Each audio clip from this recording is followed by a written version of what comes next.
Sa panahon ng mabilis na impormasyon at kaliwat kanang balita, kailangan mo ng isang channel na mapagkakatiwalaan, diretsyo at para sa bayan. Ito ang Balitang Pambansa, ang iyong bagong tahanan ng mainit na issue, tunay na impormasyon at mga balitang hindi mo dapat palampasin. Mula sa mga trending na kaganapan sa social media hanggang sa mga seryosong isyong pambansa.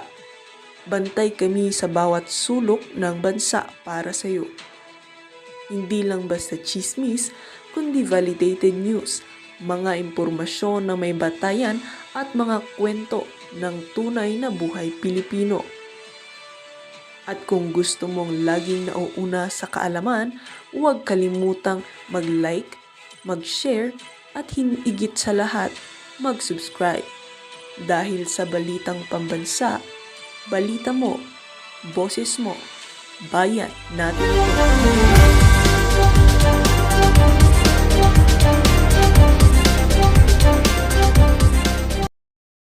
I don't think there's a misunderstanding. Alangan man buong Senado, including the leadership, hindi ka naintindihan.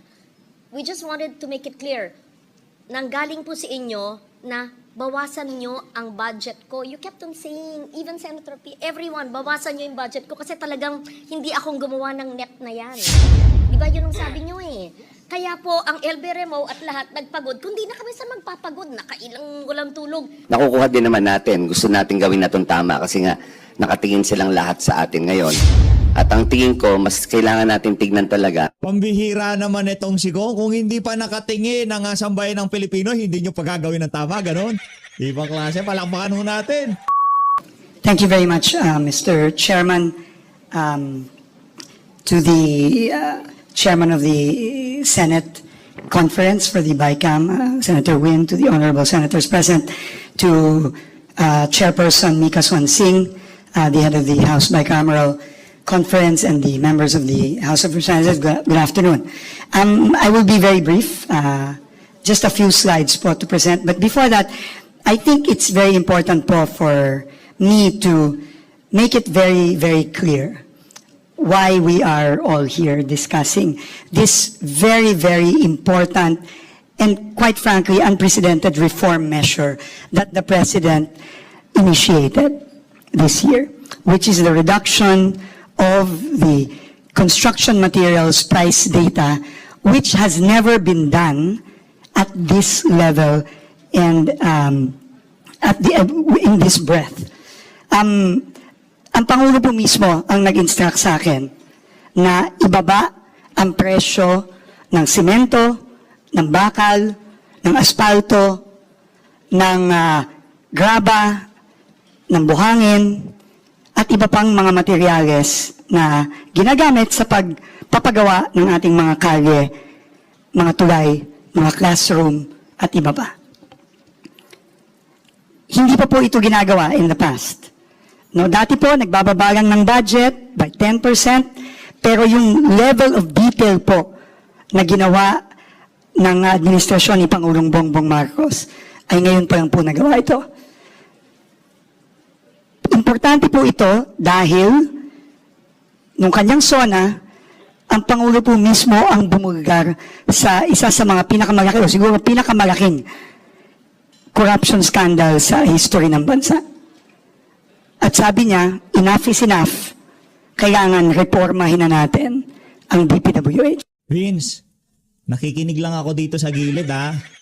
Baka akala ng mga kasama natin dito sa PH Update, di natin pinakikinggan sinasabi nitong unggoy na to. Ulitin lang ho natin, nagpapantig ho kasi yung tenga natin pagka naririnig nating sinasabi nitong mga unggoy na to, na itong si Marcos Jr. Ajik, base dito kay Amy Marcos, siya ang nagbulgar nitong mga kabalbala na to. Hindi ho totoo yan. Si dating Pangulong Rodrigo Duterte at ang mga Duterte supporters at ang mga kababayan nating naapektuhan sa mga nakalipas na panahon ang nagbulgar dyan sa pagnanakaw na nangyari na yan dyan sa mga maanumalyang flood control project. Guess what, Vince Dizon? Alam mo sino tinuturong mastermind? Yung sinasabi mong nagbulgar. Kasama ho sa script nila yan. Dapat lagi nilang sinasabi na nagbulgar sa pinakamalaking korupsyon na nangyari sa kasaysayan ng Pilipinas. Anyway, Vince, tuloy mo lang yung mga kabalbalan mo na yan. Wala na rin namang naniniwala sa inyo. Tuloy. And this is a testament to the President's vision of making the DPWH more transparent and removing all forms of corruption, beginning with the overpriced materials. So, tama po ang Senado at ang Kongreso. Sinabi ko po paulit-ulit na dahil sa utos ng Pangulo, binaba po namin ang presyo ng iba't ibang materyales sa pagpapagawa ng ating mga iba't ibang proyekto sa DPWH. Tama din po na nung pong public hearing, ito mismo ay inanunsyo ko at inimplement na po namin with a special issuance that was issued 2 months ago. At ito ay sa kasulukuyang ini-implement na nga po din po namin, hindi lang para sa mga proyekto for the 2026 budget, kundi pati sa mga proyekto ngayong 2025 na hindi pa napoprocure. Ito nga po ang naging suggestion mismo ni Senator Lauren Gagardo ng public hearing at tama po siya doon. At yun po ay ginagawa na rin po namin. Ngayon po, ipapaliwanag ko lang po sa Senado at sa Kongreso kung ano ang proseso para gawin ito ng tama. Yun lang naman po. No? At bago po ako magsimula, gusto ko lang po sigurong i-correct yung mga iba't ibang mga balita na naririnig natin. Unang-una, hindi po totoo na ibinabalik na po ng DPWH yung dating presyo. Hindi po totoo yun. Nakita ko po yun sa social media kahapon, pagkatapos namin ilabas ang statement, narinig ko din po ngayon. Hindi po totoo yun. Ang presyo po na ibinaba na natin ay hindi ibabalik sa lumang mas mataas na presyo. At sa tingin ko po, dahil sa reforma ng Pangulo, hindi na ito imababalik in the future. Dahil sino pa pong presidente o DPWH secretary ang pwedeng magbalik nito na ngayon na naibaba na natin sa tamang presyo. Yun po ang unang-una. Ikalawa po, wala pong ibang project na ipinapabalik ang DPWH. Wala po. Whether flood control project or kahit anong project, wala po tayong laman, wala pong laman yung ating kasulatan kay Senator Win Gatchalian at sa House contingent na nagsasabi na pinapabalik po natin ang iba't ibang mga proyekto. Wala po tayong pinapabalik na kahit anong bagong proyektong tinanggal na. Whether yan ay flood control, tulay, kaile, multipurpose building. Wala po tayong pinapabalik. Ang hinihingi lang po natin is yung pong binawas na 45 billion approximately. Next slide, please. Sorry. Wala pa ba kayong slide? Ibalik po ulit para po ma-implement po ito ng tama. Kasi while it is true that the President told me and instructed me to bring down the prices of materials in order to eliminate overpricing, he also is very conscious of our desperate need to ramp up our infrastructure spending and our infrastructure implementation.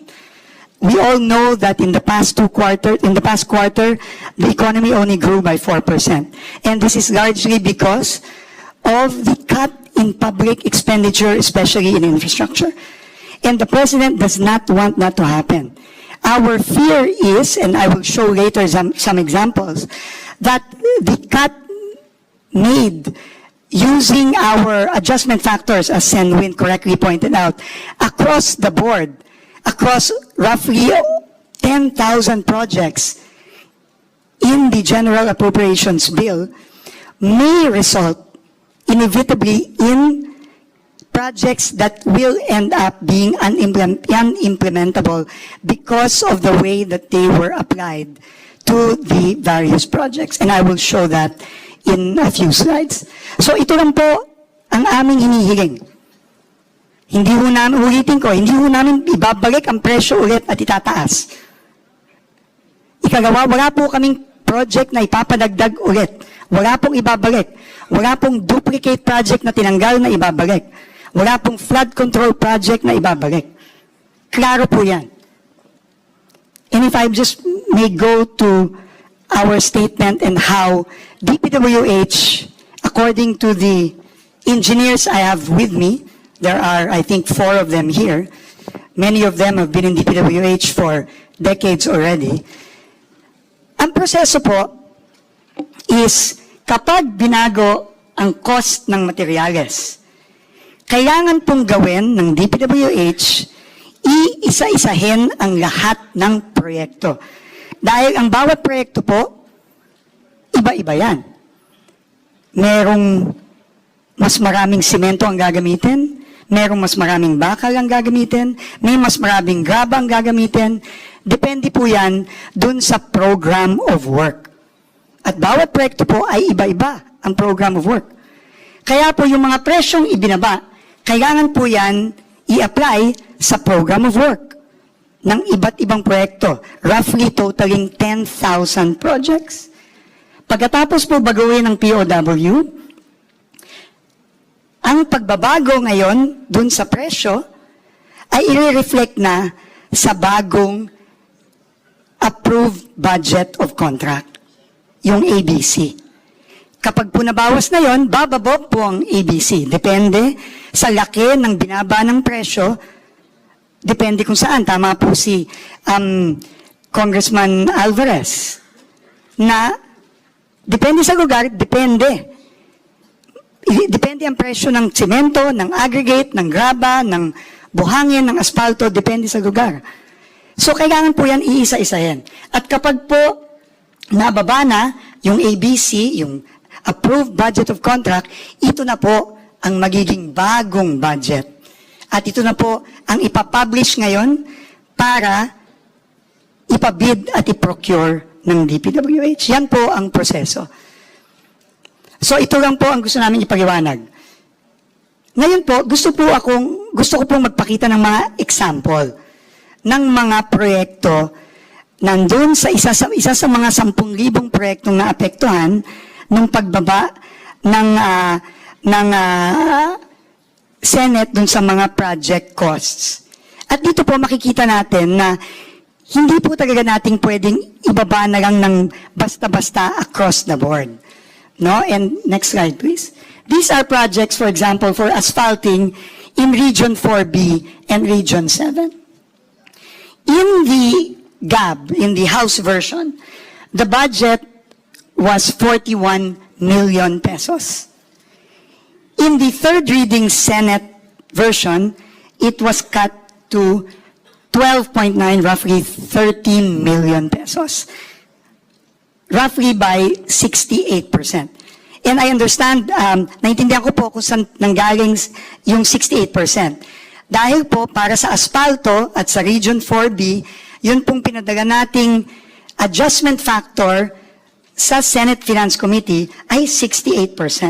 So, ang ginawa po ng Senate is yung pong budget ay kinat ng 68%. No? So, naiintindihan ko po yun. Pero kung gagawin po natin yung paraan na ang ikakat lang ay yung materyales. Remember po, ang materyales ay parte lang po ng cost ng isang project.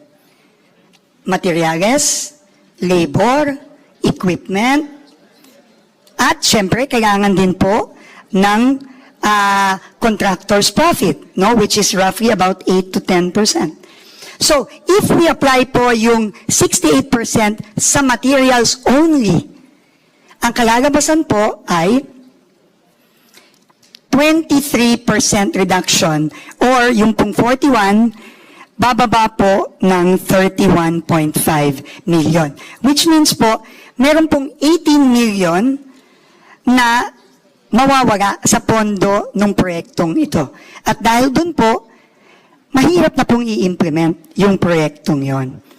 So, on the other hand, meron din naman po na proyekto na baliktad naman. Asphalt overlay din po ito sa Region 7. Ang original price po ay 25.54. Pero dahil nga po ang average factor sa Region 7 ay minus 3% lang. Ang cut lang po ng Senate ay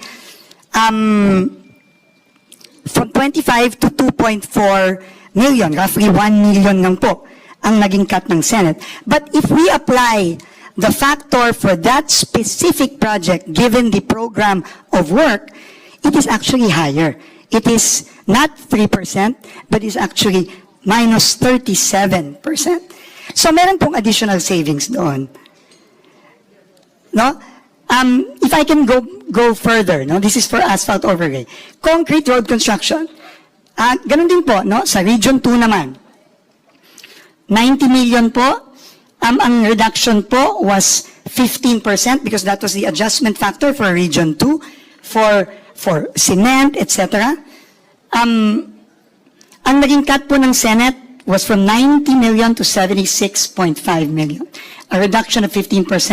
But again, if we follow the process and only reduce in the price of materials, the cut is only 6%.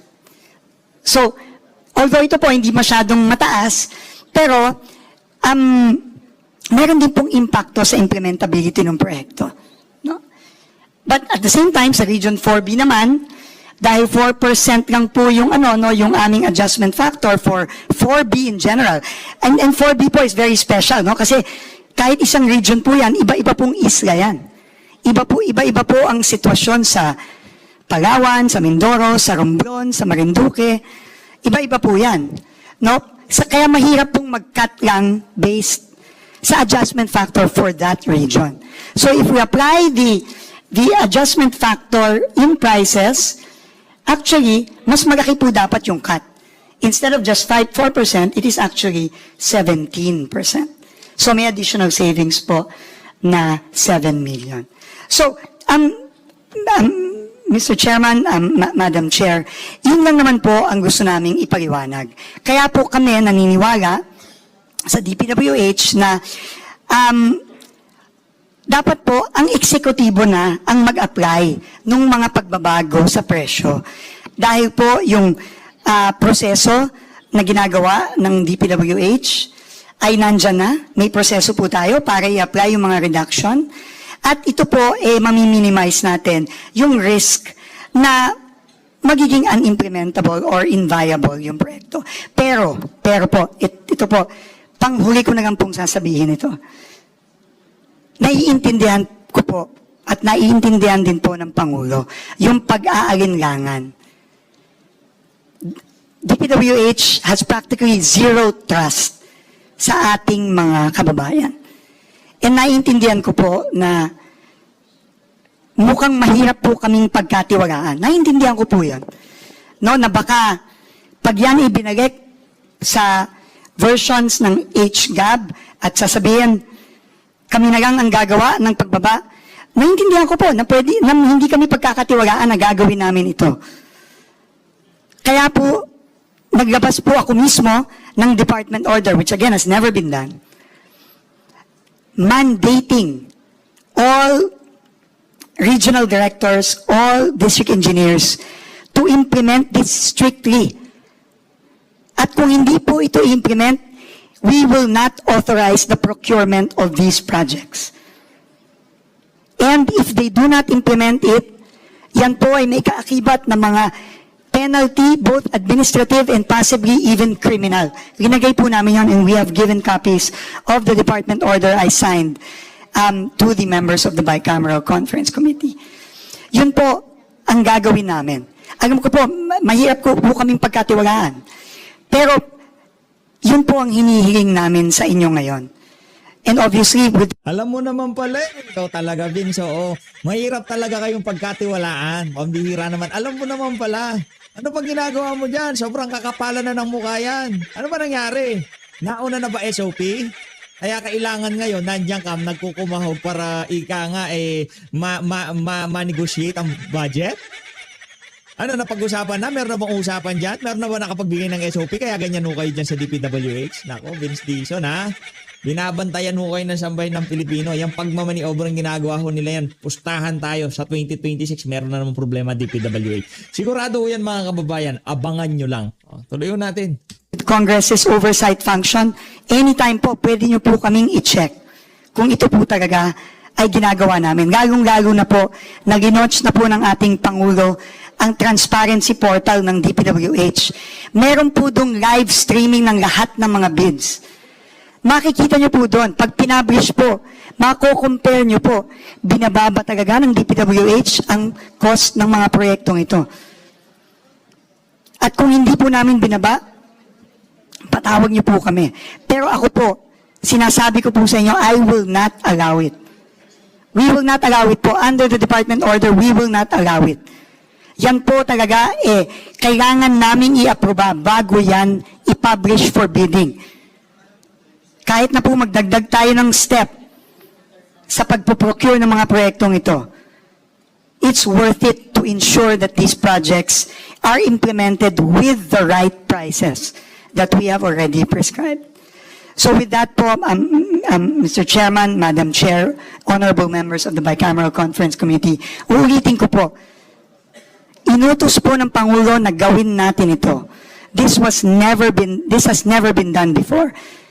And we will never renege on the promise of the President and the instructions of the President to reform DPWH. And we will never bring back the prices to where they were before. Dahil nga po, alam naman po natin lahat at alam po ng buong Pilipinas na matagal nang overpriced ang presyo ng DPWH. Maraming salamat po.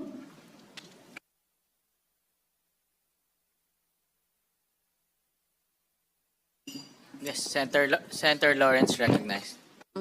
Thank you, Mr. Chair. I know we had to check whether the rules would allow a member of the BICAM to ask questions, but it is important that we seek clarification from Secretary Dizon. Do you accept the fact that it was the DPWH through you or maybe your staff during hearings and in the plenary that actually advised the Senate to cut the cost, because indeed in the previous administration you claimed, and it's on record, that the cost of some, not all, projects might have been overpriced. Ma'am, this needs clear clarification. In the Senate hearings and in the plenary, we admitted that the prices were overpriced. Okay, that's all- Absolutely. that's all why- Absolutely. Ma'am, but I think it's very important, no? Yeah. We also said that we are going to bring down the cost, Yes. which we did. But in the same hearing, and I have it on record, Mr. Chairman, Madam Senator, that when I was asked on how to implement the changes in the prices, I put it on record that the best way to implement is for DPWH to implement it by going through each and every project and bring down the cost based on the programs of work of each and every project. That I put on record, Madam Chair. Mr. Chairman. Very Thank you. clear, very clear. And we spoke about the CMPD, the cost price data, and the DUPA, the detailed price analysis as well. We were in a conversation outside of this hall. Can the good secretary please just tell us on the overprice for asphalting? Because that's what you mentioned to me. That is a so-called notorious item that you said must be brought down. You are absolutely You whispered correct. something in my ear, which I think the body should know so that it's on record. But you said it's necessary to have that project. But this is what you said is easily seen to be overpriced. Can you just Absolutely. kindly put it on record, Secretary? Thank you. Yes, Mr. Chairman, Madam Chair, I will just read our table. Maybe, simple na lang. Ano yung sinabi po nyo na madalas overpriced at sa inyong karanasan na maikli sa ahensya ay yung Asphalting. overprice. Yeah. Asphalting po, ay nagre-range po ang overprice ng asphalting from 30% to 68%. Totoo po yun. And I gave an example. In fact, kaya po ang ginamit kong example ay yung 4B. Kasi po sa 4B, on average, overprice po ng up to 68%. Pero yun nga po, as pointed out also by Congressman Alvarez, who is former governor of Palawan, iba-iba po ang presyo. No, so meaning, hindi po pwedeng kung overprice po ang Region 4B on average ng 68%, hindi po pwedeng i-apply yung 68% sa lahat ng proyekto, sa lahat ng iba't ibang... I think that was mentioned, that's very clear. Yes. So thank you Th- for thank you putting very that much po. on record.